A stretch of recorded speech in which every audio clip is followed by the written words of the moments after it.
anything that exposes you to a certain way of thinking is a programming.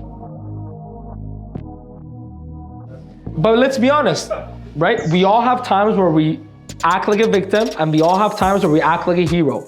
In areas you want to improve in your life, you better be the hero, because you can only change and improve if you take responsibility.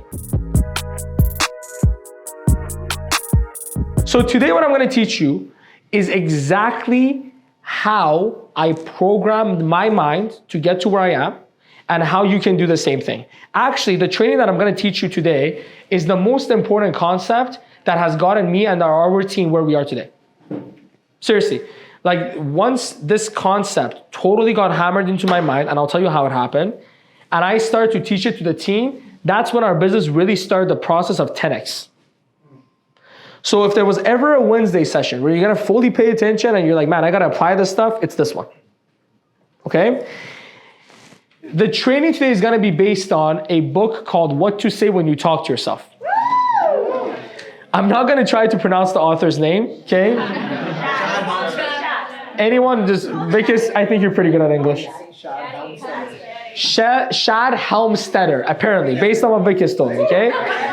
Here's the point. Just search on Google what to say when you talk to yourself, and then search Shad after it. The rest will be taken care of, okay? I should have just had a picture of the book, so that way that would have made it easier. But on the One Invite group, I'll post a picture of the book for anyone that wants to know. But that book is what inspired this training. When I started reading that book for the first time in 2020, okay, I think it was around November, December when I first came across the book. The reason it was such a shock to me was because it was all the things that I had done, but I didn't know the science behind it. Does that make sense? Have you ever been doing something really right for a long time, and then finally you picked up a book or found some research that told you why it was right? Yes? And then you had that epiphany moment, like, oh, now I get it. That's how I felt when I read that book for the first time. And it was such a unique book compared to all the other personal development books that I had read, and it had such a big impact on me. And the reason it had such a big impact is because I had already experienced the benefits of what he spoke about, so it sat at home much easier. And I was so excited by it that I finished that book within a day and a half, and immediately the next Wednesday session we had after that, I trained the team on it. Here's the problem. It was the last time I trained on it. I don't know why. I trained people on it individually, one-on-one. That became our whole mentorship philosophy, comes from that book. But I never did a Wednesday session on it again. And today I was like, why haven't we done another Wednesday session on that? So I prepared a fully new training based on that. It's much better than the original one that we did. And I'm gonna go over that with you. Is that okay? Yes. Okay. And I hope you get as much value from it as I did when I first read the book. Okay, let me share the screen, and then we're gonna go into it.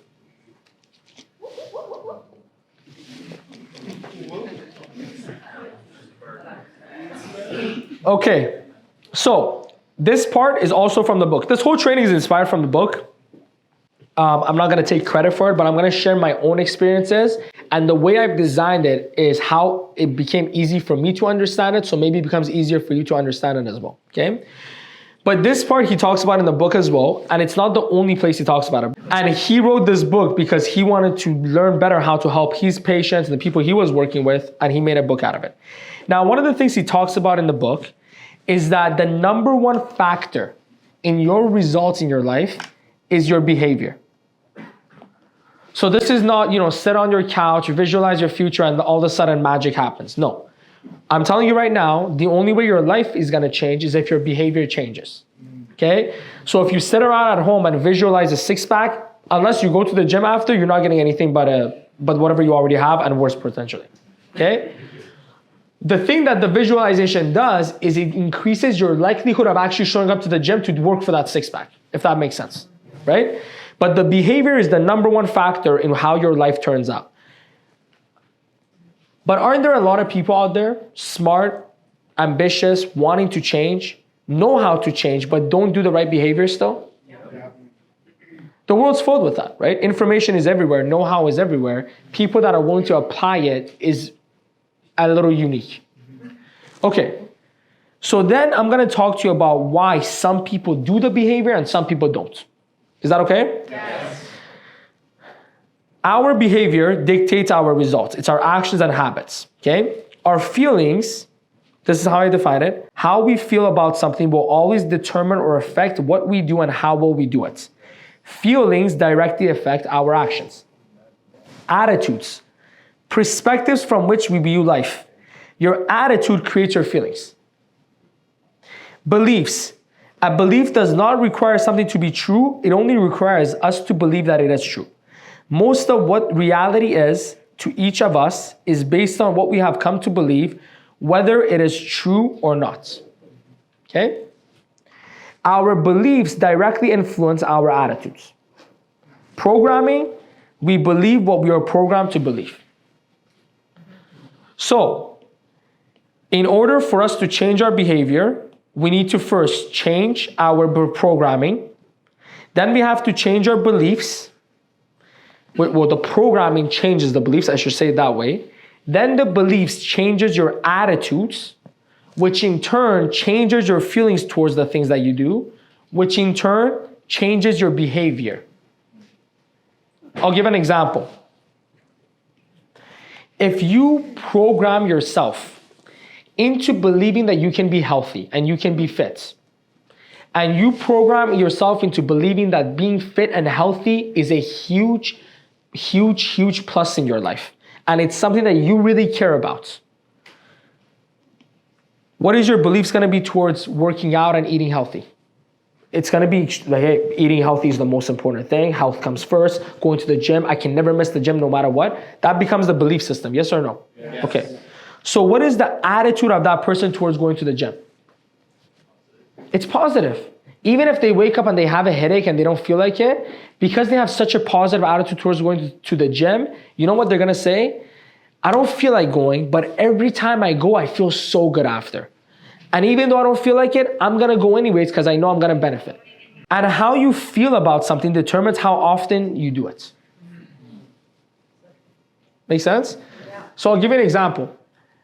I hated the license part of this business. And I'm sure there's a lot of you that can probably relate to me on that and are in agreement of it. Okay. So that's why my feelings towards studying was not positive. My attitude towards studying was not positive. So I had to use a lot of willpower every time I wanted to study if I didn't find an excuse to procrastinate on it. Make sense? Yeah. Let me tell you what changed that helped me get licensed faster. One day, that SMD that I was working with in that Burnaby office goes, you know you like the talking to people part and going out there and doing that stuff and you don't like the license, but here's what happens the longer you wait to get licensed. When you recruit someone, they're going to take double the time that you took to get licensed. So all of a sudden, my belief about getting licensed changed. And it became about, okay, I don't like to do it, but I got to do it so I can lead a better team. Because I don't want my team members to duplicate the wrong copy. So then my belief about getting licensed changed. So my attitude about studying changed. It was no longer about, oh, I got to do this license thing. It was like, okay, I'm going to get a license as soon as possible so my team members don't have any excuses about not getting their license. And by the way, when I did the license, it was 120 questions, one exam, 4 hours. Okay? Let me tell you what happened in my provincial exam. The exam starts and they're like, if you leave, your exam is done. 4 hours. So they're like, here, this is the last warning. Anyone needs to go to the bathroom, this is the time to go. I'm a 20-year-old cocky kid. I'm standing there and I'm like, I don't need to go to the bathroom. I'm fine. 5 minutes into the exam, I'm like, shit, I gotta go to the bathroom. Dude, listen, that's when I knew I'm gonna make this business work. Because for 3 hours and 50 minutes, the whole time I had to go. Bad. And honestly, every minute I'm like, if I don't make $1 million, and there's no one will make $1 million, because I'm staying in this exam and my bladder's about to, I'm like, I may need to go to the hospital. So that's how difficult it was back then. So you guys have it easy now. It's 4 exams. You can take one on each different day. You can, right? So it's a lot better now than it was back then. But I'm just making a point to you, as soon as my beliefs about studying and getting licensed changed, all of a sudden it wasn't that hard to study for my license anymore. Make sense? So if we want to truly change our behavior effectively, we have to work on the only thing we have control over, which is our programming. Does that make sense? And by the way, just so you guys know, when it comes to beliefs, what you believe does not have to have anything to do with reality for you to believe it. Make sense?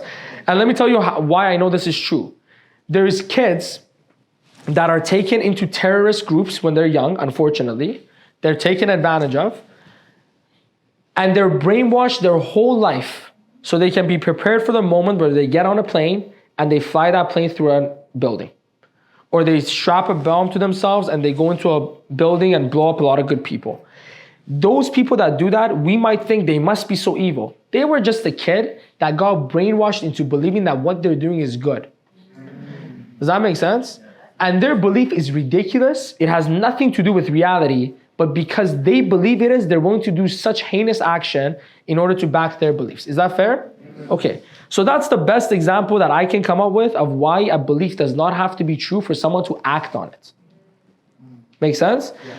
Now, you may have a lot of beliefs. If you are like most people, you have been programmed, just like I was, just like we all have been, to have beliefs that most of the time don't benefit us. Well, you might be wondering, well, why did we get programmed this way? What are the chances that your mom or dad was Tony Robbins? Very unlikely, okay? Most likely your parents were just like every other parents who were trying to do their best, yes or no? Yeah. And they were in a way replicating how their parents raised them and did a little bit better usually, because every generation they learn some, yes or no? Okay. Yes. So look, chances that, our parents were these self-personal development gurus who spent all their life learning how to become the best version of themselves is very low. Look, you see a lot of people in this room, but there's a lot more people that could have been in this room that chose not to be. You are a unique and rare person that you choose to come here on a Wednesday, whether on Zoom or in person, and learn to develop yourself and become better. Most of the population is watching Netflix right now. Okay, and I'm not taking a shot at them. I'm just making a point that people are not learning the stuff you're learning. People are not picking up the books that we're picking up. Yes? Yeah. So look, you can't blame the people around you for not knowing what's going on because they've never learned it. And most likely the people you grew up with is in the 95%, not in the top 5%. Okay? We all like to think we're in the top 5%, but then who the hell's the 95? Somebody's got to be in the 95, right? So I'm just saying, chances are the associations you had, your teachers, your classmates, your friends, your family members, probably were programmed not in the best way, and that's why your programming was not done in the best way either. Is that fair? Yes. It's not your fault. It's not their fault. No one's the enemy. It's just the reality of the environments and cultures that we grow up in. Okay? No problem. But now you have the control to change it. In the Matrix, there's the red pill and the blue pill, right? When you start getting into personal development and you take it seriously and you really want to learn from it, it's almost like taking that red pill. Because now you see the window to the other side. It's your choice if you want to make an excuse for it, if you want to ignore it, or if you want to really go for it. Because there's some people that are listening to me right now, whether on Zoom or in person, and they're thinking, this is BS. Why is he telling me about this? And what you're doing is, you're not hurting me, you're hurting yourself because you're blocking yourself from taking this new information in. Here's my challenge to you. Even if I'm wrong and you don't agree with anything that I say, does it hurt you to just listen and maybe 1% you might agree with me? Because if you shut me down from the beginning and say, I don't want to buy into this stuff, it's BS, all you're doing is just blocking yourself from getting anything new. But if you listen, maybe you learn 2 things that might benefit you. Maybe you agree, maybe you disagree with 95% of what I'm going to say. 5% of it that you can take, why not take it?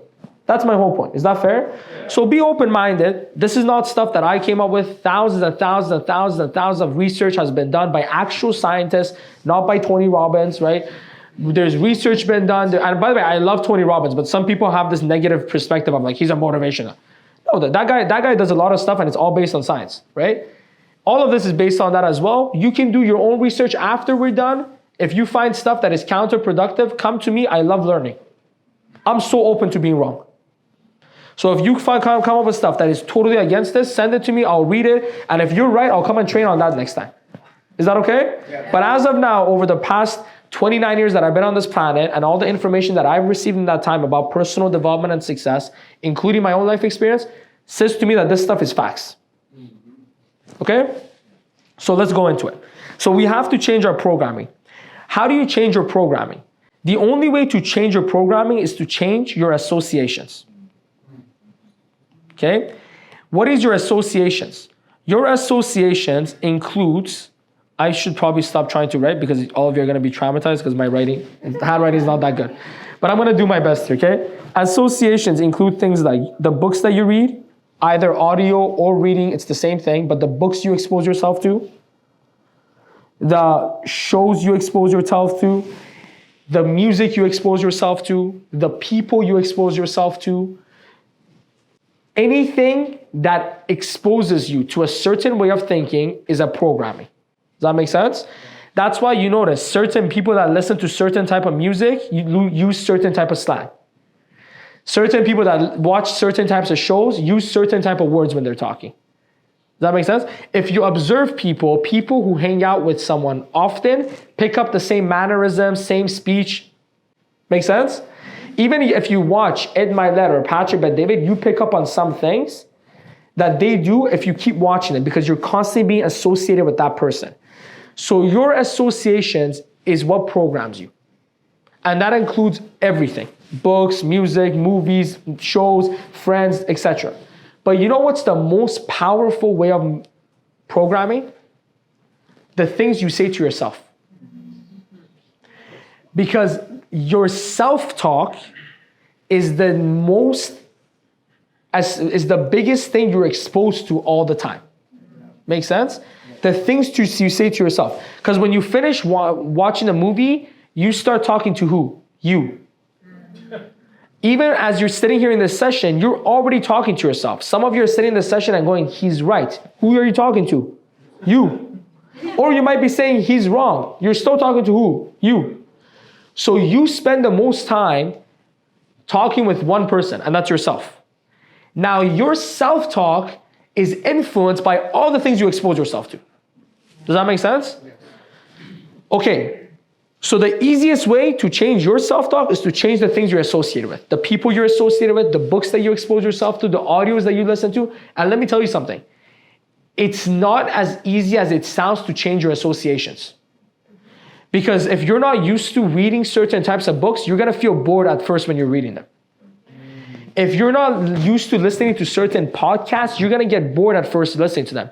If you're not used to being around some types of people and having some types of conversations, you might feel uncomfortable in those conversations. By the way, as I'm talking today, you might feel triggered at some points. Because some of the things that I'm going to say may go against what you believe. You may get a little bit offended because you're like, is he talking about me? Well, obviously there's like 400 people in this call. I'm not like, zoomed in on you. But maybe if you feel like I'm talking to you, is because you relate to something that I'm saying. Does that make sense? But you know how you criticize someone and they get very defensive? Sometimes you get exposed to certain things and you feel like it's being critical to you because you find some truth in it. And instead of working on yourself and taking it in, you fight against it. Because it's easier to fight to stay the same than to actually change. Does that make sense? And by the way, I don't even blame people who think that way. They're just protecting themselves. Because in order for you to change, you technically have to change your beliefs. And those beliefs have been rooted for many years. You identify with those beliefs. And if you have to change them, it can feel scary because you're like, if I change this belief, what's going to be on the other side? Fair enough. I went through it too. But I'm telling you, the only way out is out. That's it. The only way you can actually change your life is by changing. That means you have to change your belief systems. That means you have to change your identity. That means you have to get really uncomfortable and maybe question a lot of things that you've lived by and you've found other people who live by those things. Make sense? There's 4 levels of self-talk. All of us have used one of these levels at some point in our life. Okay? But there's really only 4. There is 2 that are negative, 2 that are positive.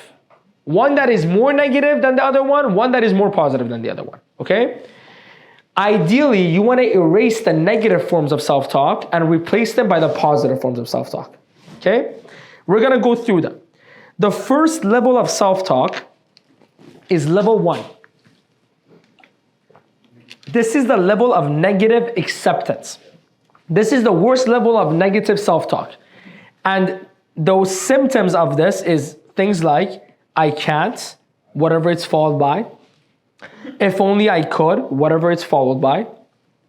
I wish I could, but I can't. Today's just not my day. I just can't seem to lose weight. Well, I just don't know. Okay, and by the way, if you're honest with yourself, you might have said one of these things today.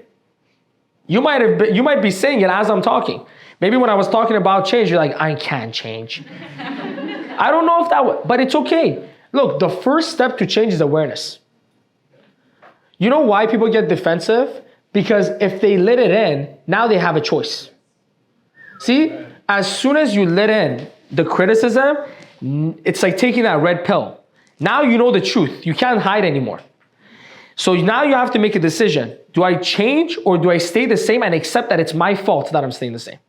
So most people don't let anything in. They get defensive, they tune you out, they don't hear it because it's easier to be ignorant than to be aware and not do anything about it.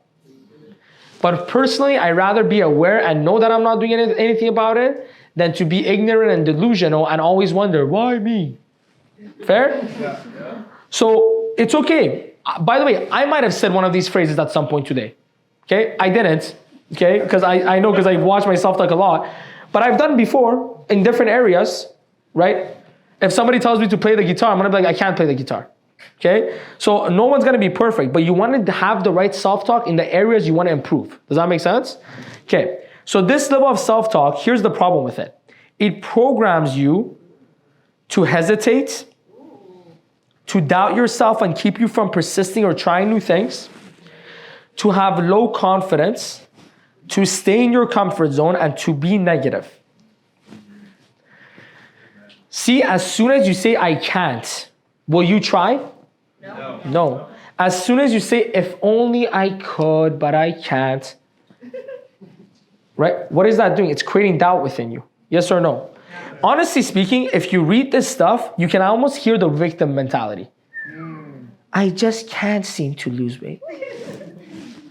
Right? But let's be honest, right? We all have times where we act like a victim and we all have times where we act like a hero. In areas you want to improve in your life, you better be the hero because you can only change and improve if you take responsibility. Make sense?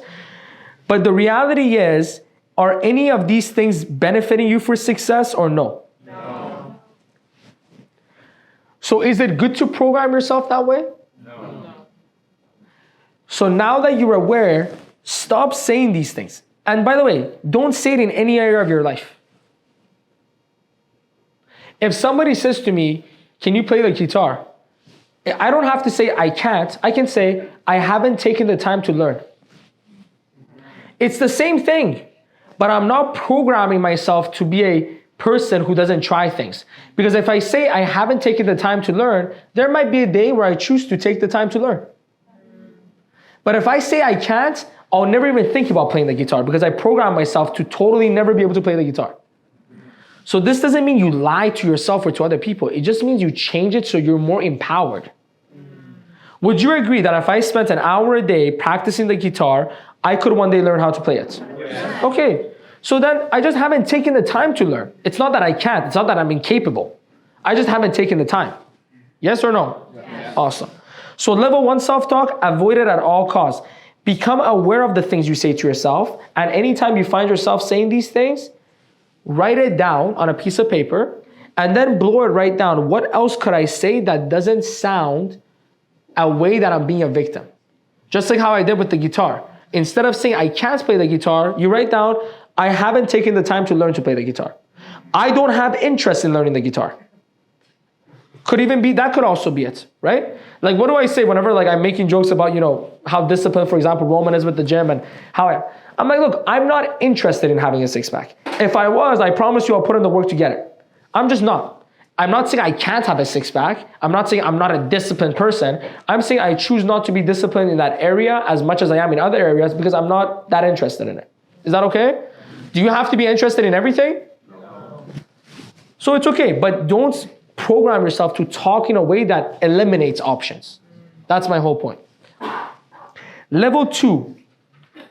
This is the level of recognition and need to change. Now this sounds good, right? I need to. You're like, Nima, this is great. I should. I really have to. I have to. This all sounds good. None of it actually sounds negative. Yes or no? But let me tell you why it's negative. Because it programs you to recognize the problem but create no solutions. Does that make sense? Let me give you an example. I really need to get more organized, but I'm not. I know I should study harder, but I can't or I won't. You see, when the person says, I really need to get more organized, and leaves it at that, what they're really saying subconsciously, they're not going to say this verbally, maybe they don't even hear themselves saying it, but subconsciously they follow it up with, but I know I won't. Haven't you had many times in your life where you're like, I should do this, but you never seem to get around to doing it? So then your mind goes, yeah, I should probably call my friend, but I'm never going to have time.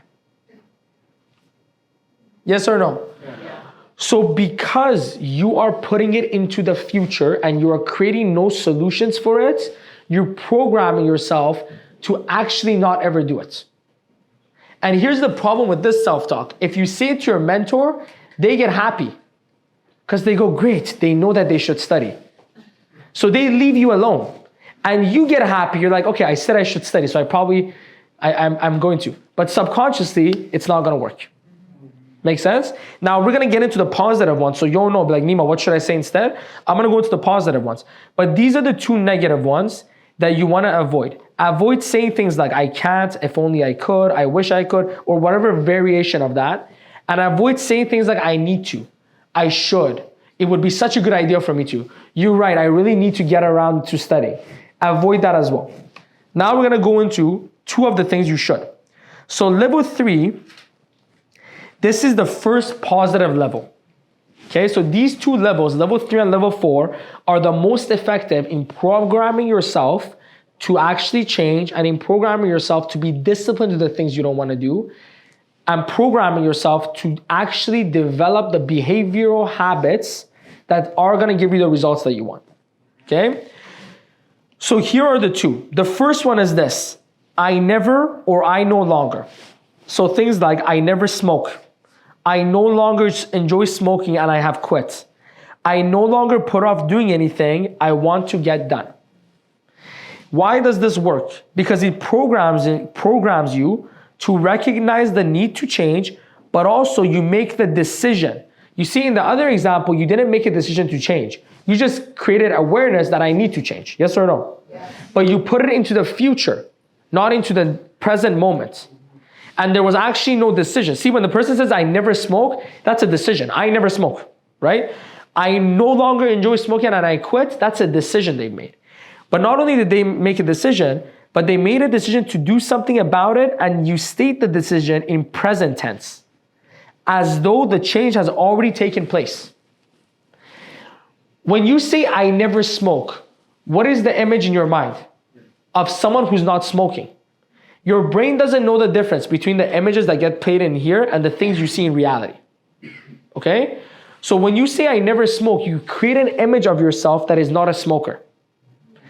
And I love what he did. And I know some people are going to jump in and be like, oh, but is it that easy? So let me go right to the book, because I'm like, the best person to actually share this with you is Mr. Shad Helm Stetter. Good job. I can't speak English. In my self-talk, he's already getting it. So let's go into what he says, okay? He goes, but now when you light a cigarette, you say out loud, I never smoke. This is while you're smoking a cigarette, okay? The first thing that will happen is that if you say those words in front of someone else while you are lighting your cigarette, your friends are going to think you are a little strange. Imagine, like, I'm lighting a cigarette and I'm like, I never smoke, as I'm smoking. You're gonna be like, okay? but you continue to say the words both to yourself and out loud, and for a while you continue to smoke. So you see, there's no magic here. I'm not saying you say I never smoke and then all of a sudden you're like, I have no addiction to nicotine. No. It's a process. By the way, all your beliefs have come through a process. Does that make sense?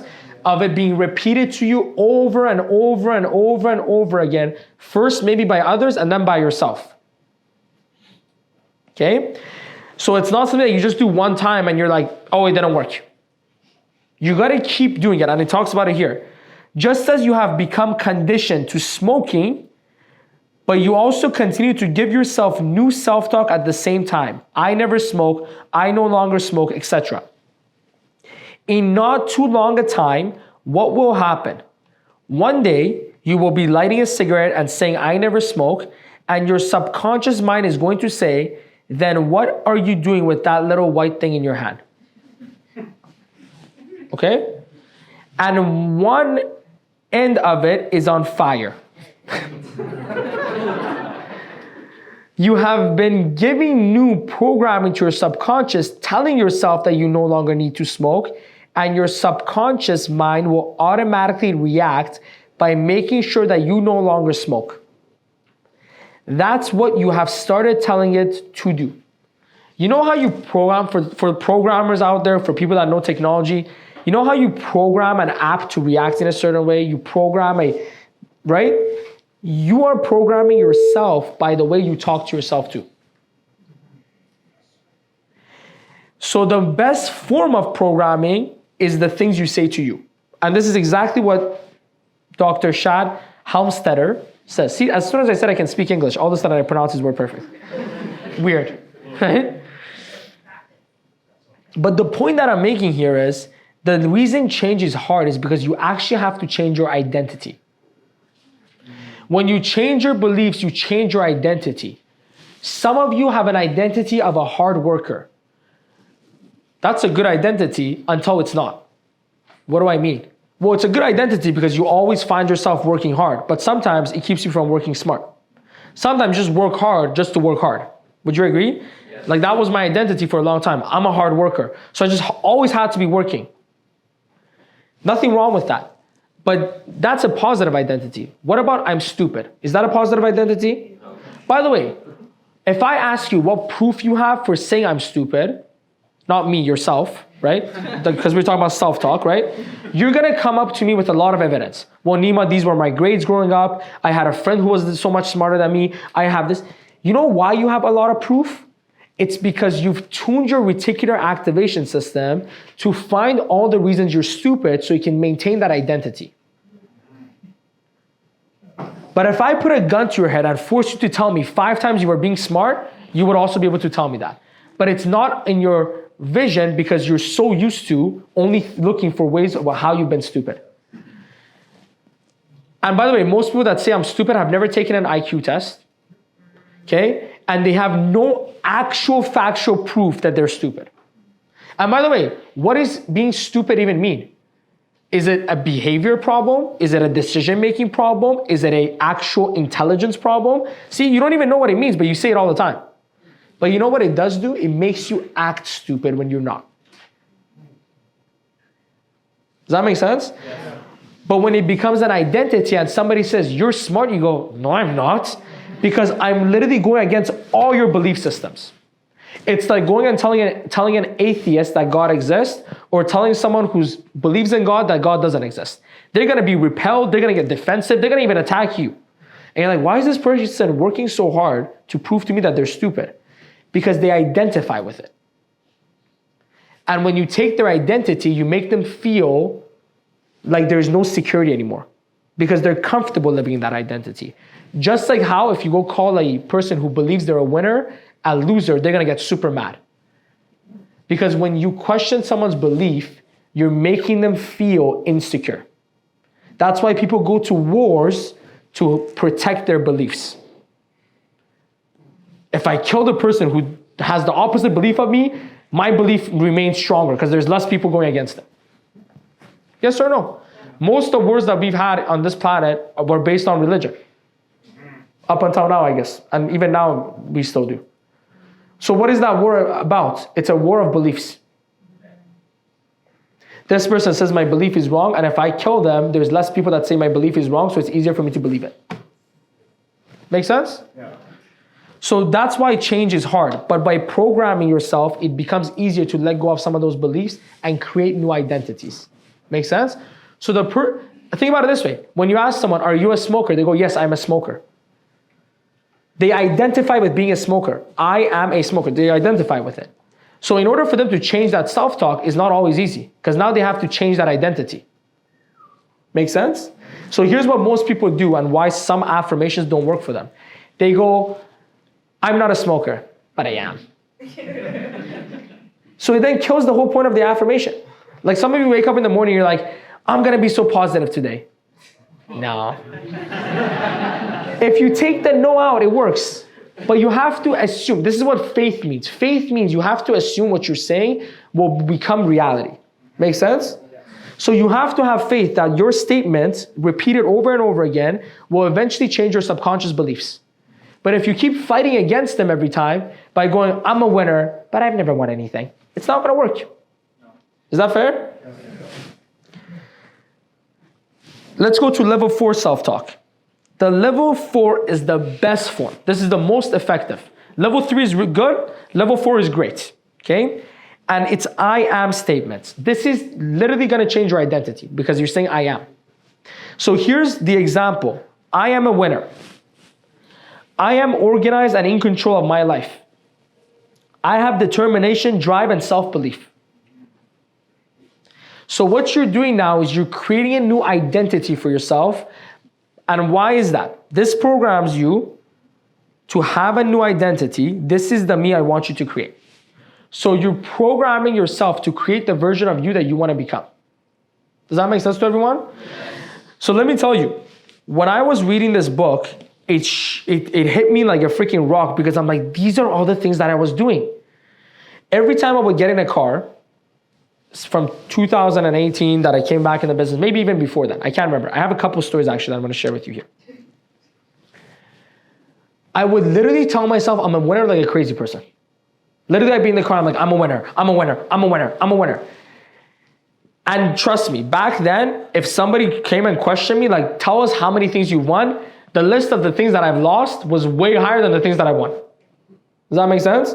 So I had way more proof of how I was a loser than I did of how I was a winner. But I kept telling myself I'm a winner. And every time I would say I'm a winner, you know what I would start doing? I would start envisioning all the ways that I've won, even if they weren't that many. And I would start envisioning all the ways that I could win. That's why when I was an MD, I was #1 for every contest, no matter what. Because I identified as a winner, so I did everything it took to win. As long as it was legal and high integrity and everything. But, because sometimes I said like,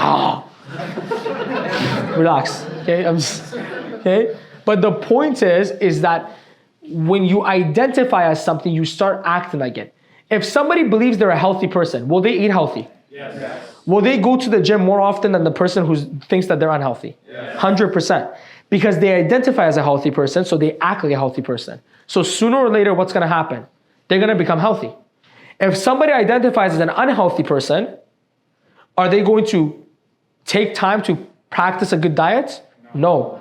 Are they going to go to the gym and work out? No. If anything, they're more likely to go and eat junk food because they go, well, that's what I do. I'm an unhealthy person. So your identity is everything.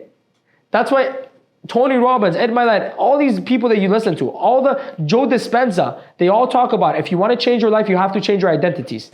This is how you change your identity. It's your self-talk. But it can only work if you truly do the exercise with full faith that it's going to work. That means you say I'm a winner and really feel like you're a winner. When I would say I'm a winner over and over again when I was driving, I felt like a winner. I imagine. So then making that phone call wasn't that hard anymore because I'm like, that's what winners do. Doing that meeting late at night after I'm tired and I feel sick and I want to go home wasn't that hard because I'm like, that's what winners do. I'll share something with you guys. So back in 2015, 16, around that area, actually this started before then. But I guess this is when I came up with this. I was lacking a lot of self-confidence. In every area you could imagine, I had no confidence, okay? I had low confidence when it came to my looks. I had low confidence when it came to my ability to make friends. I had low confidence in my ability to be successful. And some of you are like, there's no way. Well, it was my life. What are you gonna do, right? I have the journals to show if you wanna see it, okay? But I truly didn't have any confidence at all. So you know what I did? And I don't know if I read this somewhere. I don't know if I watched it somewhere. I only remember the action. I don't remember how I learned it. I got a cue card, okay? You know those cue cards that we use for studying? And I wrote all the things that I believe were my strengths. You know, when you feel insecure, when you feel low confident, when you feel negative, it's like a virus. It catches on to everything else. That means you start feeling negative about something, and then that leaches onto something else. And then before you know it, you're negative about everything in your life, right? It's a virus. Positivity is also a virus. So I sat there and I took a cue card and I wrote all the things that I believed I was good at. I'm a hard worker. I'm persistent. I'm this. I'm that, right? And I wrote it. And every time I would think a negative thought, I would take the cue card out of my wallet and I would read it to myself. If I could, I would read it out loud. If I was in a situation where I couldn't read it out loud, I would read it to myself. So I was doing this exercise before I even knew what I was doing. But you know what ended up happening? My confidence started to grow. Because I started to tune my reticular activation system to all the positive things about me, not all the negative things about me. So then I walked with a better posture. I smiled easier. And what happens when you start acting more confident? People start treating you with a little bit more respect. They start treating you with more, and then you go, see, they also believe that I'm great. And then that belief becomes perpetuated. And the opposite is true. When you're thinking about all the things that are wrong with you, this is your posture. So you know what some people do out there? They pick up on that as a weakness and they go and pick on you for it. So all of a sudden you get random people saying mean things to you, or you get people that are very short with you, right? And you know what you say? See, they all know I'm a loser too. So then that belief becomes perpetuated.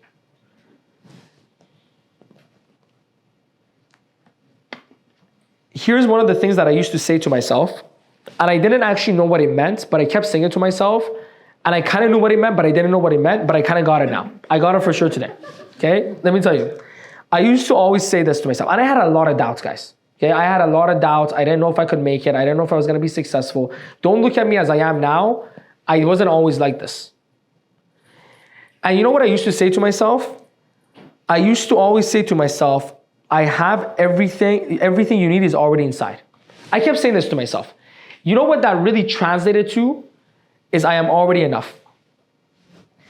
Now let me explain to you what that means. Some of you are like, does that mean I'm already Michael Jordan? Let me explain, okay? Personal development and success is way more about letting go of things than adding on new things. You already have everything you need inside. There isn't that much you need to add, but you need to let go of some of the barriers and walls and boundaries you've set around yourself that make you think you don't have those things.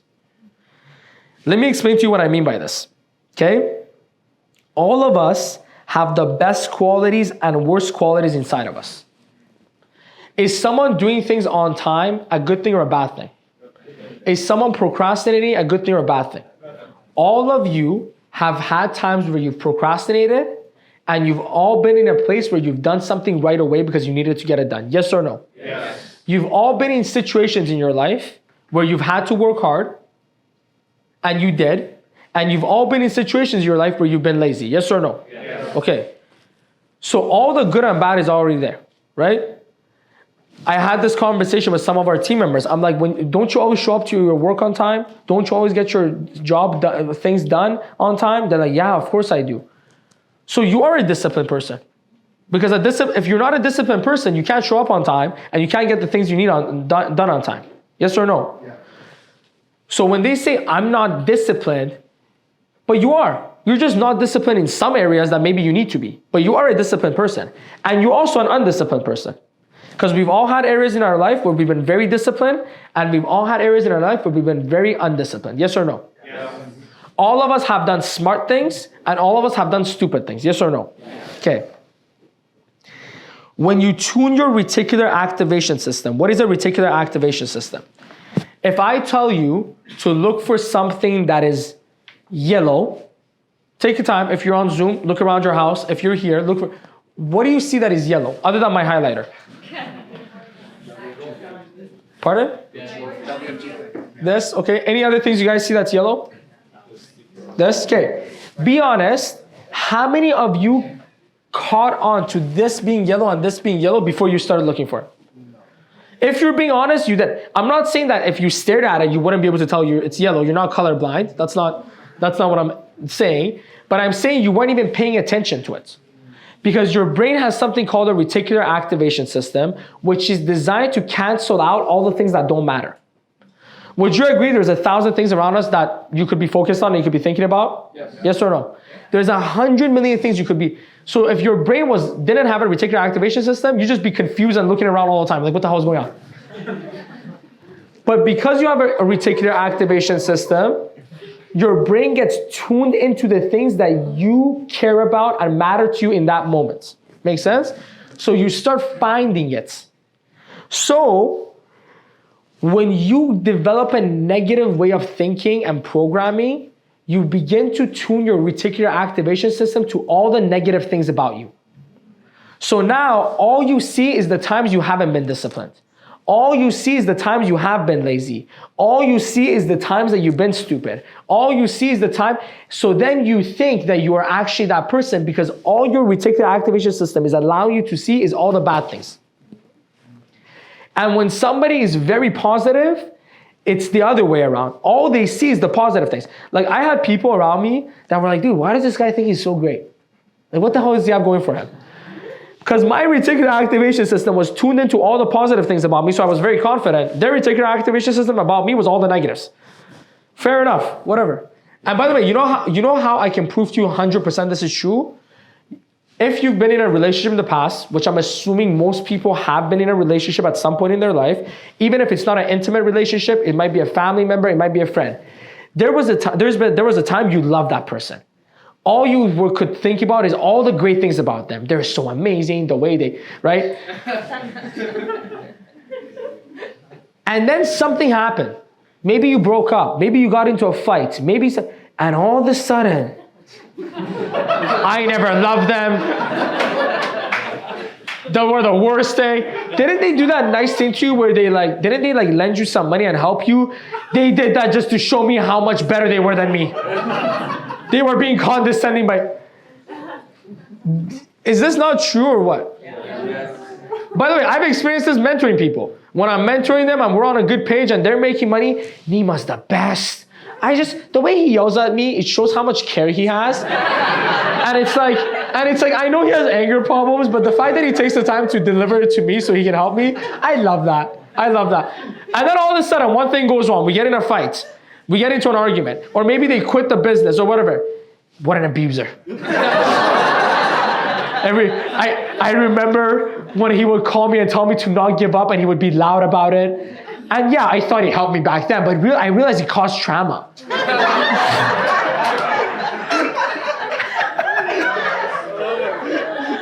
You know why you're laughing? Because it's true. You're laughing because it's true. So look, we all have that reticular activation system. We all have it. We're human. If you know you have it, though, you can use it for your benefit instead of the opposite. Yeah. That's why positive thinking works in these areas, because your reticular activation system tunes into the positive things. That's why self-talk that is identifying you on positive qualities is a good thing. Because because if you keep saying, I never smoke, your reticular activation system looks for all the times you never smoked. I remember this time, I remember for years you did it. Does that make sense? But when you say I'm a smoker, your reticular activation system looks for all the times you actually smoke. Does that make sense? Yeah. This is why this works. And this is why what I was saying here with everything you already have is already inside you is true.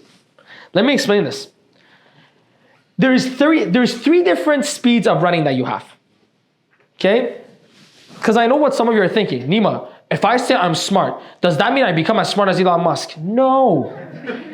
Stop doing this to try to run away from the lesson. Oh, does this guy mean that if I say I'm messy also? No. When you say I'm smart, that means you are letting out the smartest version of you.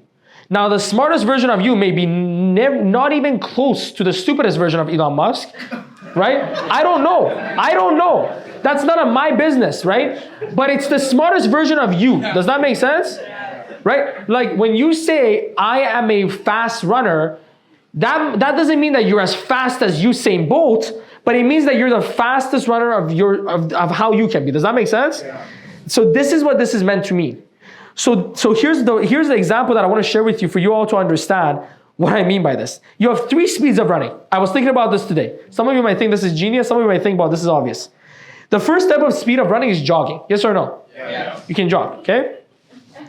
The second form of speed that you have when you're running is sprinting. Yes, this is when you're running at full speed, what you believe your full speed is. Then there's a third speed of running.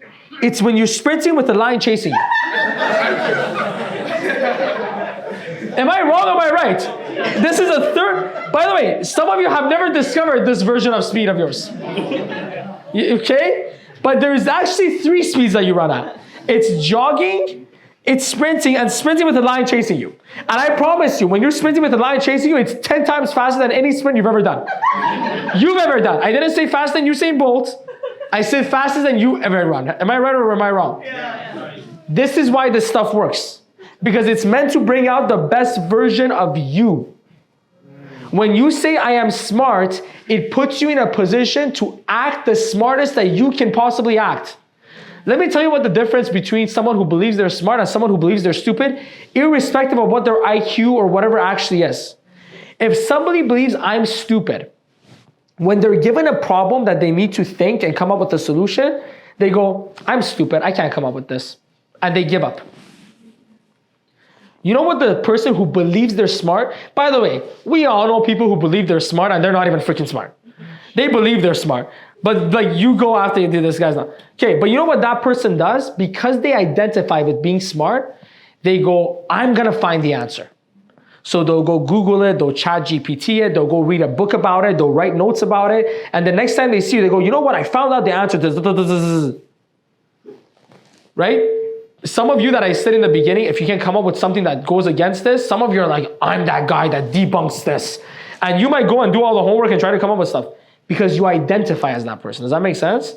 So when you identify as a smart person, you bring out the highest level of intelligence that you are capable of. Again, that might not be as high as someone else, but it's the highest you can.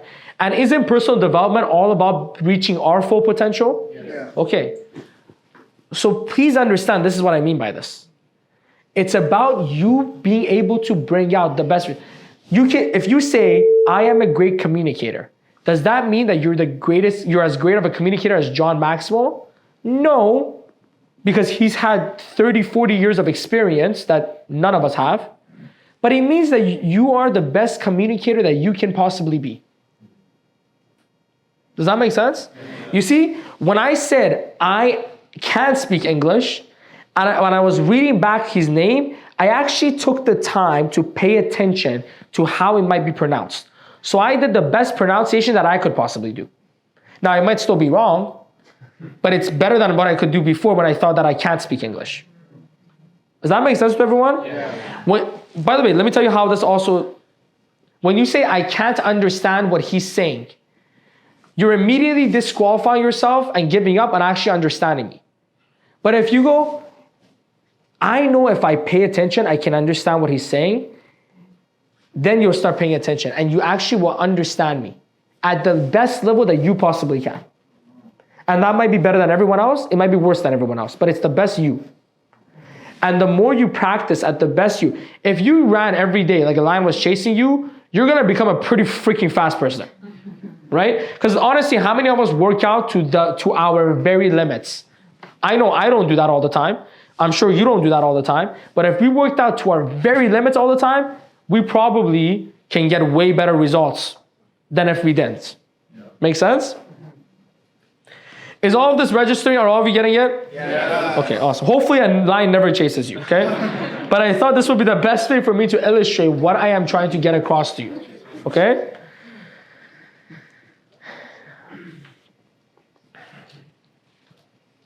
When you tune your RAS, or when, no, it's tune, not turn, to all the negatives, it's all you see and experience. When you tune it to the positives, it's all you see and experience, okay?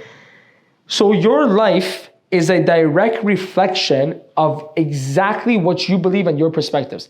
I made a thread, for those of you that don't know what a thread is, it's kind of like what Twitter was, but it's on Instagram, okay? Yesterday, and the first part of the thread was, your nightmare is someone else's dream, okay? When you complain about your parents nagging about you, there is another person that wishes they had parents that would nag at them. Is that true or is that false? Yeah. Okay. So the whole point of that thread, what was it? The whole point of that thread was, you see what you want to see. So if you want to see things that you're grateful for, you will find things to be grateful for. I don't care what your circumstances are. If you're looking for ways to be a victim because you identify as a victim and you're looking for ways why things are not fair to you, you're gonna find a lot of things like that as well. And what you tune into is what you experience inside. So if you keep tuning into gratitude, what are you gonna experience inside? Gratitude. Isn't gratitude a nice thing? Try this right now. Everyone, say, I am grateful. I am grateful. For a few seconds there, didn't you think of something that you were grateful for? For a moment there, didn't you feel a little bit grateful? You know how I know you did? Because most of you smiled. Most of you, as soon as you said, I am grateful, you smiled. Because for that moment, an image of something you're grateful for came in front of you. Yes or no? Yes. Maybe for a few seconds after you said it, something that you're grateful for passed you by. So this stuff works. But it only works for the person who wants it to work. Does that make sense? Because if your main objective after learning this is, I'm gonna prove to Nima that this is not correct, don't work so hard. I know you can prove me wrong. Because you'll say, I'm a winner, and then after you say, no, I'm not, and all the benefits of it go away. Make sense? And if you wanna prove to me that I'm right, I 100% believe you will. Because you're gonna do this exercise and you'll do it for as long as you have to, and sooner or later, you will start believing it. And you know what? Try it. My recommendation to you is try this at the highest level of ability you have. Let me ask you a question. If I'm right about this, is it a good thing or a bad thing? Because look, before this, what other tactics did you have to change your beliefs and programming? You might have some. If you do, you can raise your hand. But this is the best one that I found. So if you had no solutions, isn't that a bad thing? Shouldn't you be upset that, oh, this is the way I am for the rest of my life and this sucks? So if I offered you a solution, shouldn't you be happy? Yes. Some people aren't though. Because now I may have just taken away their last little bit of excuse for why they're negative. Because again, it's much harder to change than it is to stay the same. And if you develop a habit of being negative, like I had for a long time, it's not easy to change that. Because there's two voices in your head. There's the angel and there's the devil. And the person who has developed a habit of being negative has fed the devil for so long that that thing is a monster. So it's gonna fight back, and it's gonna fight back hard. And you know what? In the beginning, when you do these affirmations, it's gonna come at you. I'm a winner. Do you really think so, you loser? But you know, let me tell you what most people do that makes them lose to the devil. By the way, I know this is true because I literally lived it for the longest time, I promise you. But you know how you beat the devil? Let me tell you how you don't beat the devil. I am a winner. Nima told me that if I say this, I'll become a winner. You don't know anything. And you get into an argument with the devil and he beats you every time because he knows all your weaknesses. He knows you better than anyone else. He knows the buttons, and he'll destroy you in a negotiation. Because then it'll come back and then you'll find yourself like breaking down, crying almost. Because it's going to go at you hard if you go at it hard. Just like a bully, by the way. If you have a bully that's bigger than you, that's stronger than you, and you fight back, you know what that bully's going to do? Beat you up. Yeah, right? Hopefully not, but this is the truth. So what's the best way to overcome the bully? Pretend like it's not there. See, when you give something energy, you energize it. So when you give the bully energy by fighting back and negotiating and everything, and showing you're upset, because here's how most people fight back against bullies. You're wrong, and the bully's like, I got him. And they come at you even harder, right? But if you go, listen, clearly you have some issues, and you keep trying to take it out on me, I'm not interested. Thank you. And that's how you respond. You know what I just did? I stood up for myself, but I gave them no energy. So now they go, what the hell do I do with this? And then they eventually leave you alone, because like, this guy, I can't really get to them. The devil inside is the bully. And when you try to negotiate with it, it'll beat you down. But if you ignore it, you know what's the best tactic to avoid bullies if you're in kindergarten or middle school or anything? Buddy, if I'm bullying you and you do that, I'm destroyed. What am I gonna do? He can't even hear me anymore. Right? But that is, dude, listen, I was so good at like roasting people. You come at me, I'm gonna destroy you and I'm gonna take you everywhere, okay? I was a professional. I came up with stuff like nothing else. But the minute they put their hands in the ear, I have no power now. And they're saying, I'm like, what do I do? Right? I'm destroyed. Because it doesn't matter how, but you come back and roast me, now you're giving me room to play, I'll destroy you at this game because I'm good at roasting, because that's all I do. But the minute you go, I'm screwed. So when you go, to the, you know what I would do? Here's what I would do to the devil. I'm a winner, you're a loser, I'm a winner. And I just kept doing that. Literally, that's how I program myself. I'm telling you, that's how I program myself. That's why if you drove next to me in a car, I'm like, like crazy. And I would leave no space for the devil to come in and say anything because I'm just repeating it. And then after a while, I would get so exhausted, I'm like, all right, I am a winner. And then the devil would be like gone by then, because it's like, dude, this guy's not gonna. But that's actually how you beat the negativity. The only way to change negative self-talk is to keep overriding it ridiculously with positivity. That's the only way. Because if you try to negotiate, you've tuned your reticular activation to find all the things that's negative about you. That means the devil's got a lot of ammo. So you're gonna try to negotiate. They're like, let me go open the file cabinet. All right, here is how you're wrong. You're not gonna win the argument. You haven't taken enough time to collect evidence on the angel side. So the only way to beat it is to just scream it out of the way. And when you keep screaming it out of the way, eventually, you know what happens? You start getting some good results. Because now you feel better. Then if some of you laugh when you did that, by the way, you laugh to yourself when you do that. Laughing is a positive thing, not a negative thing. So all those little battles that you start winning throughout the day, feed the angel. Okay? One of the best stories that I heard, and then we'll end the call on this, okay? I'm on time, I got 3 minutes left. There was a story that I read, and it was a grandfather talking to his grandson, okay?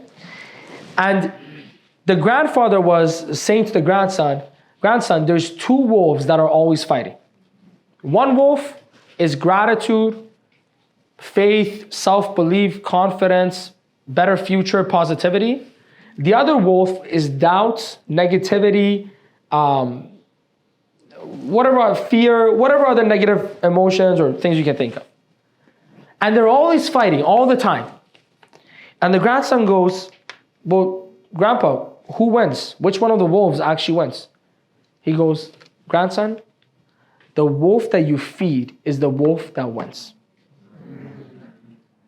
That's how I start to develop this angel and devil thing. The one you feed. So every time you win a little battle and are a little bit more positive, you're feeding the angel. Anytime you're negative, you're feeding the devil. Whichever one you feed the most gets stronger.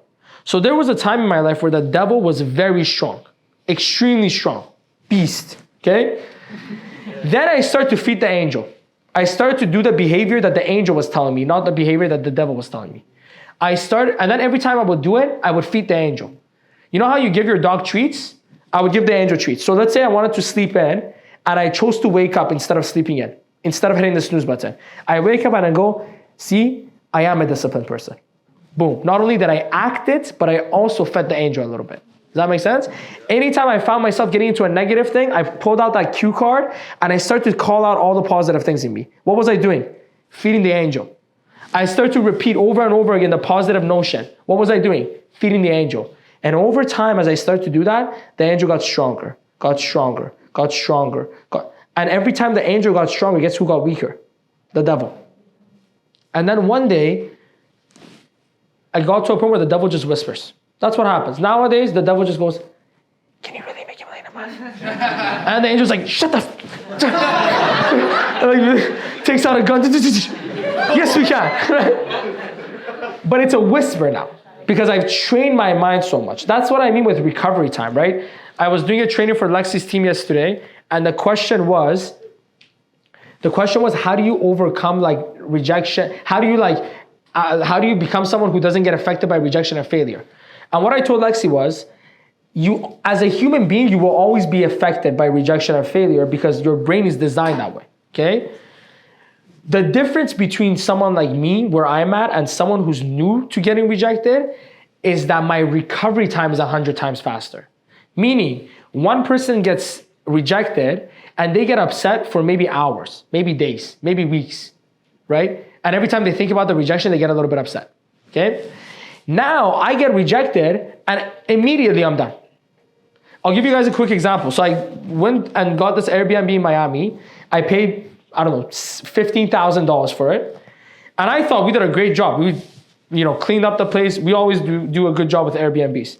And I left a really nice comment for this guy, right? Because I thought he was a nice person. And I'm sure he is. But I put a nice comment for him, like, hey, like, we loved your place, such a great person, da, da, da. Today, I go and I see he left a review. And his review was like, they were good communicators, but they didn't, respect the property. Things were out of place. Okay, that's a rejection, yes? Okay. For a second, I was like, we did clean up stuff. And then I'm like, wait, what am I doing? Why am I convincing myself that I did everything? Maybe they're going through some tough stuff. Maybe they're in a negative headspace and their reticular activation system is tuned to all the negative. So maybe they see like one thing and it's like, they're not respecting my property. I'm like, you know what? I feel bad. Too bad for them. I'm sorry that they feel this way. I'm good. This isn't worth my time. And then I moved on.